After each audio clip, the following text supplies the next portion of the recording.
All right. And I just want to say thank you all so much. I'm so proud to be a part of this community. When I saw the amount of stuff back there in the gym, I was thinking I'd be able to fit it all in the back of my 4Runner and just drive down and deliver stuff to Port St. Joe. But y'all are going to make me have to hitch up my trailer, which is good. It's a blessing. Yeah. But I was just, just blown away by your kindness and your compassion. So thank you. I'm so proud of you all and so proud to be part of you, part of Dothan Messianic Fellowship, and you make me proud. We've had a lot of fun memories the past week of chainsawing and burning stuff and people going around and throwing dead fish out of tanks and saving fish farms. And I think in the midst of the hurricane, we've found a lot of unity, and we have found a lot of I just feel like the Father has really bound us tighter together as a community through the storm, and He's done miraculous things through it. And that's kind of how we should face our persecutions and our trials is an opportunity to glorify God, because whether it's something that we did or He led us into testing, when He crushes us and crushes our pride, it's an intended purpose of giving off light, and He wants to do that with you. The world will tell you not to allow that. The world will tell you that you're supposed to fill up yourself with yourself, right, or desires or whatever entertainment you can find. But the gospel is that you would be like Yeshua, that you would take up your cross, and that you would sacrifice all those things for the sake of other people. It's not self-preserving, it's self-sacrificing. And that's the essence of the gospel. That's the essence of Yeshua's message, is self-sacrifice. Before we begin teaching on Lecha, I want to correct myself. Last week, I was uploading the teaching to the podcast site, and I listened to it, and I said Hamas. It means celebration or joy in Arabic. I checked with my Arabic guy, who he actually is Arabic translator for the U.S. Navy, and I said, I just want to make sure, is this correct? And he's like, actually, Hamas means zeal or courage, which actually has an interesting meaning, because if the story of Noah, it says, and the earth was filled with Hamas, it's not really violence. It is violence in a way. It could be violence from the earth, but it could also be violence from humanity on itself, right? It's both. And we see that the earth is becoming violent, both humanity towards humanity, but also the earth towards itself, right? And but in Arabic, that is obviously a terrorist organization that operates out of the West Bank, out of the Gaza Strip mainly, Hamas, but in Arabic it means courage or zeal. So it's interesting, the two different paradigms there. We look at that word. So I wanted to correct that. But this week's Torah portion, we are on, let's see, what number Torah portion is this? 4? Number 3. We're on Torah portion number 3. Out of how many?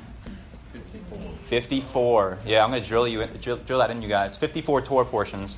We divide the first 5 books of the Bible up into 54 sections. And this is like an ancient maybe about 3,000-year-old, 2,500 to 3,000-year-old community Bible reading plan. And Yeshua would have gone to his local synagogue, as was his custom per Luke chapter 4. And he would have followed this Torah portion, this community Bible reading program. And so we're calibrating our lives and calibrating our Bible study as disciples of him and imitators of him. We want to study the Bible how he studied the Bible. Amen. We want to strive to read it and study it in the language that he would have studied it as well. And that's why we teach Hebrew, and I teach beginners and soon intermediate Hebrew here as well, so you can read it in the original language. But we're on Lecha. This isn't pronounced Lecha. It's not like a cappuccino that you get at Starbucks or a drink you get at Starbucks, right? Lecha means get out and go. It comes from the word halakha, which means to walk, right? And have you ever heard the word halakha before? In some Jewish communities, there's this term halakha. It means what is permissible and what is not permissible within the community. So, for instance, if you go to Mea Sharim in Jerusalem, the northern part of Jerusalem there, which is the Haredi district of Jerusalem, there are things that are not permissible. If you travel just a quarter mile into the more modern Ben Yehuda street, where there are Orthodox Jews, but they're not at the Haredi sect, you can get away with a little bit more there on Shabbat in terms of what you can do, how far you can walk, what you can carry, whether or not you can write things, right? That's halakha. That's the understanding of how you walk out the commandments, okay? And Yeshua has a halakha. He says, take up my yoke. It's not a burden. It's easy. So we want to be obedient, but also we don't want to make it a burden on ourselves. So there's a lot in this Torah portion. It covers, 4 chapters, right? And I always stress to you guys, if you are not reading this at home, then you're doing yourself a disservice. If you're not reading it before you come here to this place and study it with us as a community, then you're doing yourself a disservice because you're missing all of this right here. This is a summary. It's the call. It starts with the call of Abram, and then Abram and Sarai go to Egypt because of a famine, and then Abram and Lot separate. Lot is Abram's nephew, and Lot's captivity and rescue. And then Abram's blessed by Melchizedek. God's covenant is given to Abram in this Torah portion. The birth of Ishmael and the sign of the covenant. All of that is in this Torah portion. It expands about 4 chapters. So be sure to read these before you come because we don't have time. The only thing that we're going to focus on today is the changing of Abraham and Sarah's name. That's the only thing we're going to focus on today. So if you didn't read it, go back and read it so you follow along with the story because we're following the story of a nation, of a people that we are grafted into. We want to know the story and the constitution of that nation. So I'm going to give you a Parsha quiz here like we did last week. It's 3 questions long. So these are 33.3 repeating points each. So if you miss one, you got a D. All right? So keep your answers to yourself here as we go through this. Number 1, God made his covenant with Abraham before the commandment to circumcise was given. Was that true or false? Number 2, how many years elapsed between Abraham getting the promise of a son and when Isaac, the son of promise, was actually born? How many years elapsed? Okay. Number 3, I don't want to hear your answers blurted out. Who was it that found Hagar in the desert and informed her that what she should name her new son? First of all, she informed her that she was pregnant. She didn't know at the time. And then she informed her the name of the child that she should name. So, all right, number 1. Let's go back and answer some of these. Number 1, who knows the answer to the true or false question? Did God give his covenant to Abraham before the commandment to circumcise or after the commandment to circumcise? Do you have any ideas? You got 50-50 shot? It's before. It's true. It's true. It's before. And here's the thing is God he's full of grace. He's full of mercy. He gives us a covenant. He sets up the basis of a covenant, of a legal binding agreement between 2 parties. And then once he does that, he says, okay, here's the sign of that covenant, right? Like he did with Noah and the rainbow, right? He did with Abraham and circumcision. He does with many other characters we see in the Bible, many other covenants. And covenants don't null each other out. They don't cancel each other out when they're given. I like the analogy of, if I had a magic marker up here, I'd draw on it. But I like the analogy of a tree. And picture a tree in the winter, okay? And it doesn't have any leaves. It's just bare. You don't know if it's alive or it's dead. That's the first covenant, okay? And then in the spring, what do we see? Some little buds, right, that are popping out. And they're about to explode with green, right? Little buds. That's another covenant that's added onto the tree. The next covenant comes along, and those buds explode with bright green leaves, like the pecan trees that burst forth with green here in the spring. And then what happens after that? Well, then flowers arrive, right? And then there's fruit, right? That's the idea of all these covenants. There's many covenants in the Bible, and they don't cancel each other out. They add on to each other, and they further reveal the nature of who God is. Because God can't give a covenant and then revoke that covenant. We can break covenant. We can disregard his covenant, but he always finds a legal loophole to renew that covenant with us. If you don't believe me, look at Jeremiah chapter 31. So number 2, how many years elapsed between Abraham getting the promise of a son and when Isaac was actually born? Anybody have any guesses? 10? Good guess, but no. What? 1? Nope. Nope. How many years before the baby was born after the promise? When he was told that he would be the father of many, many nations, how many years elapsed before that actually came to fruition? The answer is 25. 25 years. Sometimes we are given a promise or we're given a covenant with God, right? And he says, I will do this, I will restore this relationship, or I will restore your marriage, or I will put you in a position of favor in your job. And sometimes we think, oh, that's tomorrow. But with Abraham's case, that was 25 years later. So are we patient enough for that? Number 3, who was it that found Hagar in the desert and informed her that she would have a son? Anybody have any guesses? Yeah. God. Yes and no.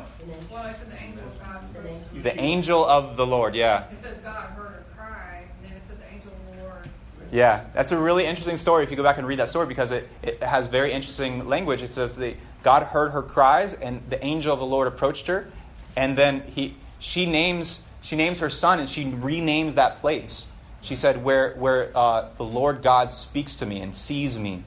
So there's this interesting dynamic between the angel of the Lord. Who is the angel of the Lord? That's all throughout the Bible. Joshua sees him right before they cross over the Jordan River. Who is this angel of the Lord, the Melech Adonai? Many scholars, many theologians would say that is what we call a typology of Yeshua, a typology, a prefigure Yeshua, pre-incarnate Yeshua. It's basically the Creator takes on flesh and enters into this dimension of humanity and interacts with humanity, and we would call that a typology. So that's our quiz. How'd you guys do? Anybody get 3 out of 3? I didn't either when I made this quiz. Well, I thought it'd be fun. I'm trying to insert these Hebrew vocabulary slides because I'm trying to familiarize yourselves with the Hebrew language a little bit. These are words that I always pull out of the Torah portion that week. The first one is goy. It's spelled Gimel, Vav, Yud. Goy equals a nation or a people. The next one is Gadol. Gadol means great or mighty. Like Gadol Elohai, great is our God. How great is our God? The next one is a bracha. Bracha, that means a blessing. And we see this all throughout this Torah portion. We see Abraham being a blessing, and those who bless him are blessed. Then we have mishpacha. We know what that means, right? Mishpacha means family. And then we have Canaan. That means Canaan, the land of Canaan, right? Canaan. All right. I see people taking pictures of slides. Everybody ready for me to move on? Okay. So I'm going to ask you some questions here, and I sent out a teaser question. I think it was yesterday. Can you think of a person in the Bible, and I want interaction from you all. Can you think of a person in the Bible whose name was changed, or they willingly changed their name? Anybody? We're talking about name changes today, if you haven't figured that out. Yeah. Jacob, yes. Was his name changed willfully, or did someone else change that? Yeah, who was he wrestling with? An angel, yeah. Angel of the Lord, yeah. Anybody else? Yeah. Peter, huh. Yeah, he was given kind of a nickname, wasn't it? Yeah, like Kepha, rock. Kephas, yeah, rock. That's good, yeah. Yeshua gave a lot of his disciples nicknames. Yeah, like the twins and, sons of thunder, Zebedee, yeah. He gave a lot of nicknames. That's very good. I didn't think about that. Anybody else? Who? Ooh, that's a tricky one. True or false, did Paul's name change from Saul to Paul? If you were at High Soda at my house Thursday, you know the answer to this. The answer is false. Here's why. It was common in the first century for a Jew to have two names, a Hebrew name, and it's still common today, actually, too. To have a Hebrew name and a diaspora name, or a Greek name. Like you might have a Jewish friend named Mordecai. That was his birth name. That's his Jewish name, his Hebrew name. That's what he was called. He's called up to the Torah to read Mordecai ben David or something like that. But at work, he's known as Mark. That's very common today, too. But that's common in the first century. Paul would have had two names. He would have had Shaul, which means a little one or the one who asks questions. And then he would have gone by Paulos. Paulos means the same thing as Shaul. Paulos ends in an OS sound, and that's a masculine name in the Greek language. So he couldn't take the name Shaul into the Greek language because that would have been like a girl's name. It wouldn't have been a masculine name. So I remember the day that my dad and I were having a discussion, and I said, Paul's name never changed from Saul to Paul. We always think in the road to Emmaus that Yeshua changed his name to Paul. And now he's the Christian Paul, and he's teaching a different message, and he turned his back on his Jewish heritage. That's absolutely false. It's not true. He remained Shaul the rest of his life, and he remained a devout Jew and a Pharisee all his life, actually. But anybody else have a name change? Esther. Who? Esther. Esther is a good one. Yeah, she went from Hadassah to Esther, right? Yeah, good. Anybody else? Sarah, yeah. The Daniel group, the ones that got... Yeah. Hannah, yeah, what's their Hebrew names? Hananiah, I don't remember their Hebrew names. Shadrach, Meshach, and Abednego. Yeah, they had Hebrew names as well. So that's a good example of having diaspora names and Hebrew names. Yeah. Anybody else? Abram, yeah. Did you know that we will have a name change? We'll talk about it in a little while. We're going to have a name change. And did you know that there's even one verse, it's very mysterious, but even alludes to the fact that God will change his name. And I'll point that out to you, that God will actually change his name as well. We'll talk about that. So I want to talk about the Hebrew concept of a shem, of a name. And the Hebrew word for name is shem. Okay, and that's where we get the word Shemites or Semitic, because those are descendants of Shem. Okay, that's where we get the anti-Semitic. But that word became synonymous with Shem, with name. Okay, but the Hebrew, I want you to get into your ancient Israelite brain here for a second. When you hear the word Shem, you don't think syllables that come out of someone's mouth. You think of legacy. You think of authority. You think of reputation, character. Okay? Especially in the Deep South, you say, oh, you're a Butler? Or, oh, you're a Rutledge? Or, oh, wow, you came from the McCoys. Okay, yeah, we can get along, or whatever. The Hatfields, And names mean something in the Deep South, right? Because they can categorize you based on names, right? And, that family that lives out there, I'm descended from those people that live out in Cottonwood or where the case may be. I like living in the Deep South for that reason, because it's like we can kind of get this idea of honor and shame a little bit better here. We can kind of grasp that a little bit better. But also the idea of a name. Because if you're one of your forefathers a few generations back really screws things up for you, and you have some work to do in the Deep South to kind of regain that reputation and kind of rework that a little bit and do something to recoup your name. That's the Hebrew concept of a name, and it's not just syllables that pop out of your mouth. That's why sometimes when people who are what I call, what are they called? Divine, what are they called? The people who... Sacred namers. Thank you. That's why sacred namers, they will try to force their pronunciation of the name of God on you. But what they don't realize is the name of God is so much more. It's actually just a very, very small sliver of the syllables that come out of your mouth. It's actually the character, the reputation, the authority of those syllables that come along with that. So that's the Hebrew concept of a name. Okay, so I want you to kind of get into that ancient Israelite thinking process here, and as we keep going, the sages say in life, you discover that people are called by three names. One is the name the person is called by his father and mother. The other name is what people call him, and the other name is the one he acquires for himself. Okay, that's your reputation, that's your legacy, right? People come up to me, oh, you're Dave Rutledge's son. Oh, okay, wow. It tells me something about your upbringing. The best one that he can acquire is the one, or the best one that he acquires is the one that he acquires for himself, right? And so I'm trying to get you into that mindset of that's what Shem means. It's not just syllables that pop out of your mouth. So if your name changed in the Bible, like some of you gave me people whose names were changed, or they changed their names willfully, that tells you something about them. That means that there was some kind of character change, or there should have been some sort of character change in that person, in that character, okay? Like Peter being nicknamed the Rock.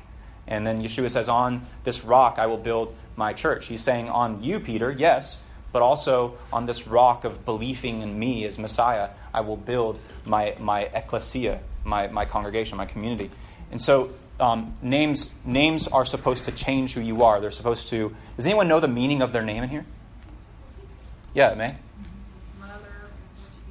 Mother. Interesting. What's Mighty leader. Mighty leader. Oh, interesting.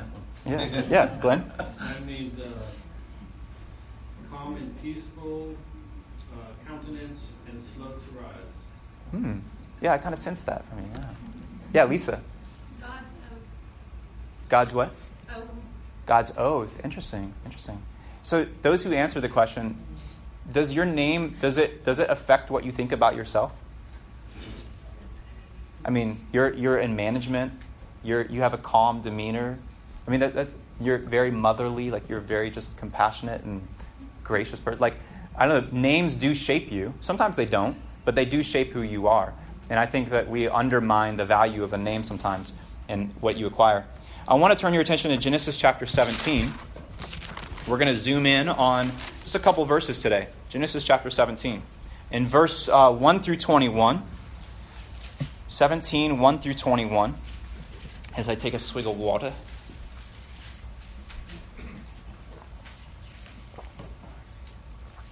When Avram was 99 years old, Adonai appeared to Avram and said to him, I am El Shaddai, or God Almighty. In Hebrew, it's El Shaddai.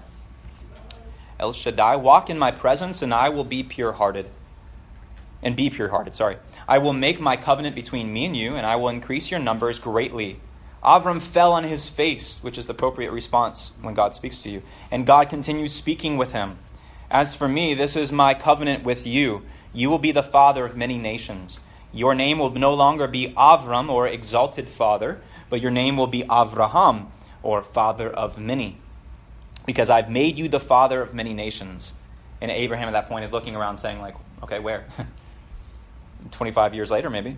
I will cause you to be very fruitful. I will make nations of you. Kings will descend from you. So I think it's interesting, too, that even after Isaac is born, the son of promise is born, Abraham still doesn't see the many nations, right? Sometimes God gives us a promise and he gives us a covenant, and he says that you're going to die, you won't even see this in your lifetime, but you just have to trust that I will fulfill it, and he did fulfill it. I want to look at verse 5 specifically, and I'm going to read it in Hebrew. It says, Velo yikra od et shimka. Avram, it's the word in red right there on the top left-hand corner. Avram, now we're over here because we're reading right to left. Vahaya shimcha Avraham. You see the other word red there? So we have Avram and Avraham. Ki av ha ma'on, goyim netatika. I will give you, or make you. So what do we see difference? Can anybody spot the difference between those two red words there? Anybody spot that difference?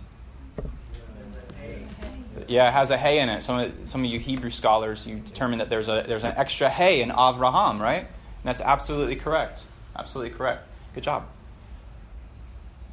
So it went from Avram to Avraham, which means he went from the exalted one, or what did they have the translation here? Exalted father to the father of many. Yeah. So what was added? Just one hey popped in there. Boop.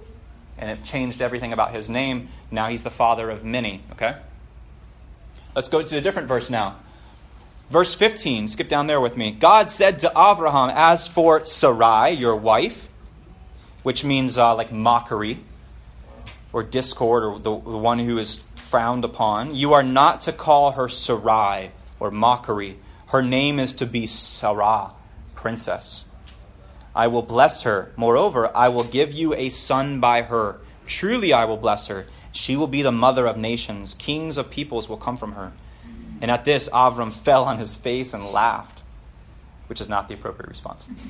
Falling on the face part. So here we're going to read in Hebrew again. You ready? So we're going right to left. So those Hebrew students in here, you can follow along with me right here. We have Vayomer Elohim El Avraham Sarai Ishteka lo tikra et shema Sarai ki Sarah. Shema. And that's not Shema like hear, O Israel. That's Shema like it's a feminine form of name. Okay. So can you spot the difference? Anybody else spot the difference? What? What's added again? The yod drops off. Yeah. You see? And the hey is added again. Another hey is plopped in there. So it went from Sarai to Sarah. And Sarai is actually a masculine form of a name. It's usually feminine nouns in Hebrew language end with a hey sound, with that little, that ah. Okay? So she was given a feminine name, which is interesting. So she went from Sarai to Sarah. She went from mockery to princess. So we got 2-letter heys that were added. 2-letter heys. It goes Aleph, Beit, Gimel, Dalet, Hey. Hey is the 5th letter of the Hebrew alphabet. Does anybody know what is 5 as a picture of? Grace. Very good. Y'all are a sharp bunch. Grace is bestowed on each of them and planted in each of their names through the letter Hey. But more than that, what is this right here?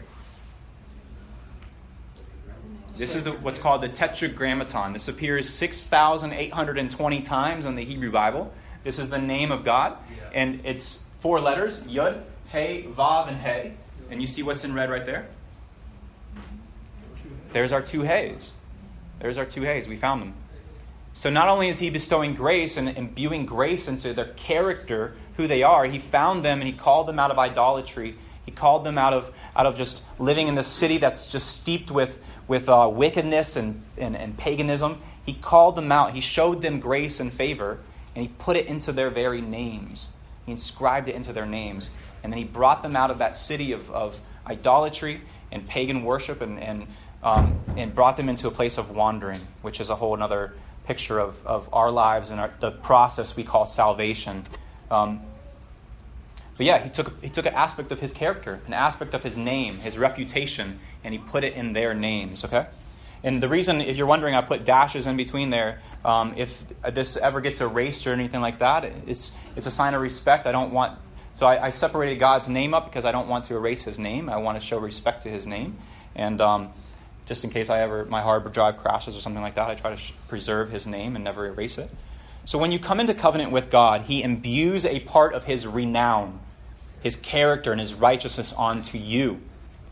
He changes your name, okay? And what you do with it at that point is up to you.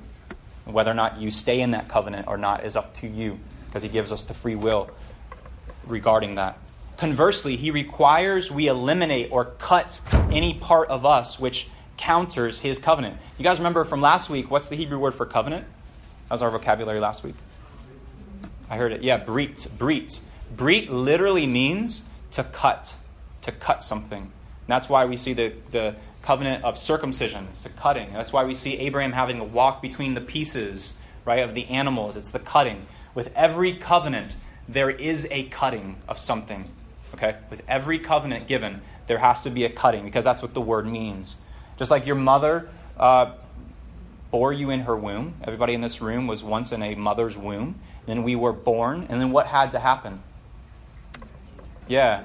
Have you ever done that? You cut an umbilical cord? You had to cut, right? That's the symbol of your mother. Your mother gave you life. She sustained your life. You were in covenant with her. And your father or whoever cut that cord. There's a cutting that happens. And what's left? What's the sign of that covenant? Your belly button. Your belly button. Yeah, that's a sign of a covenant between you and your mom, essentially. One of my 8th graders last year asked me, did Adam have a belly button? And I'm still pondering over that one. So maybe if you know. Why the letter He? We talked about it's the 5th letter in the Hebrew alphabet. It means grace. So God took 2 letters out of his own name and infused them into Abraham and Sarah's. God took a part of his reputation, authority, and character and imbued them into Sarah and Abraham's. So what's the point? Here's kind of my take-home questions for you guys. Are we allowing God to give us a part of his character? All of his character? Or are we seeking foremost to acquire there's a typo there. Are we seeking foremost to acquire his praise or the world's praise? All right? Because the world wants to insert its name into you as well.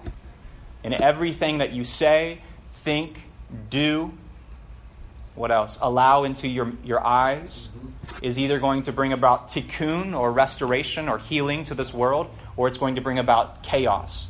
There is no middle ground. We were talking about this last night around my dinner table, right, Lisa? Linda?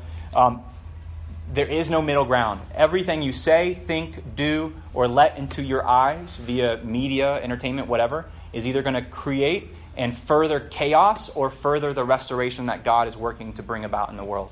Okay? Just remember that. Analyze everything that you say and think before it comes out of this mouth of yours, right? So who are you allowing to rename you? Who are you allowing to define who you are? Because Satan wants to name you something. He wants to name you failure. He wants to name you shame. He wants to name you guilt, right? All those things. He wants to name you pride, big shot, Who are you allowing to rename you today? Because we should only have one person renaming us. So are you a follower of Yeshua by name only, or are you truly allowing his name, his authority, his merit, his character to transform every aspect of your life? I like the story of the 7 sons of Siva. Anybody ever heard that story? Yes. There's these boys who were sons of a high priest or something, and they go down and there's 7 of them, obviously, and they go down and they want to cast this demon out of this guy. It's in the book of Acts. And they use the name Yeshua, but were they disciples of Yeshua? They weren't. But they use his name as a good luck charm. And what happens? The demon pops out of the guy, and whoops up these 7 guys, and they run away naked and ashamed. And it's like, that's serious right there. If you want to invoke the name of Yeshua, but you don't possess the character and the reputation and the lifestyle behind it, then be careful, because you're going to get whooped up on by the world, right? And Satan loves that. He's like, go for it. Let's keep going. Here's the name change, I promise you. Revelation 2:17, to the one who is victorious, I will also give some hidden manna.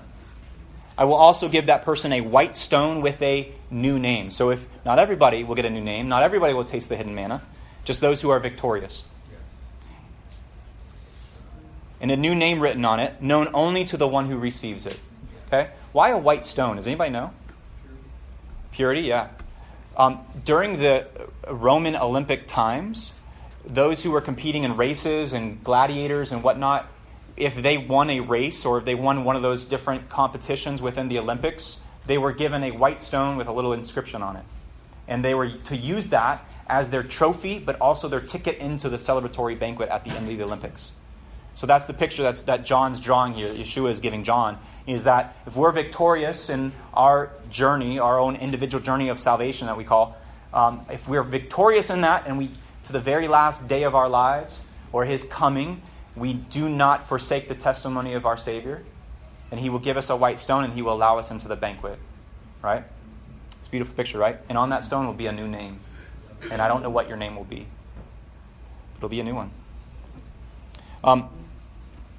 With that, do I have any questions or comments? But it will be part of his name, though, right? Yes, I think so. I think it will be. Because I saw that in that kind of reminded me of the marriage vows. Mm.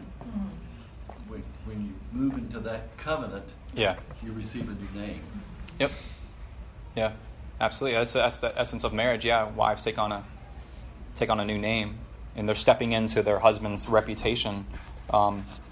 Especially like in medieval times, it was like a royalty. We wouldn't just go marry somebody off the street.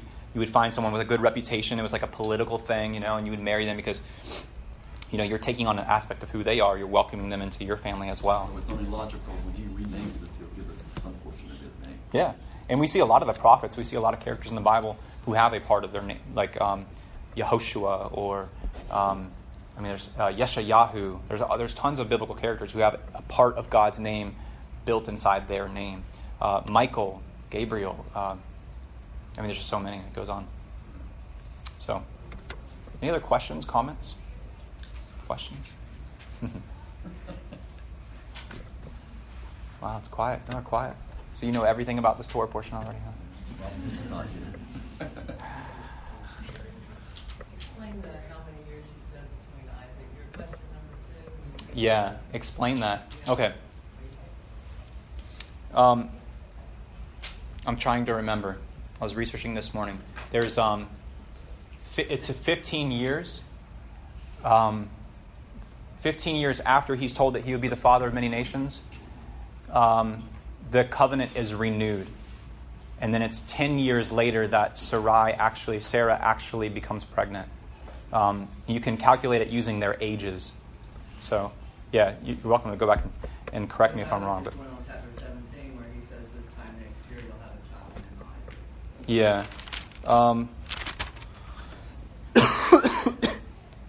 Let's look at it on my phone later. I'll show you. I don't have the notes with me. It might be also interesting in your reading there that you said Abram laughed. Yeah. But I think we've always been taught that Sarah laughed. Sarah was the one. Yeah, Sarah was the second one who laughed. Abram was the first. Yeah. Hey. Yeah, wasn't he talking to Sarah when he said that this time next year you'll have a son, right? Yes, and then she laughed. Sarah, not Abraham. Correct. He already told Abraham That could be the answer, yeah. the promise. Correct. Yeah. It's got to be true. I found it on the internet. No, I did check it as well. All right. Well, cool. We'll close in prayer, and then we'll have a time of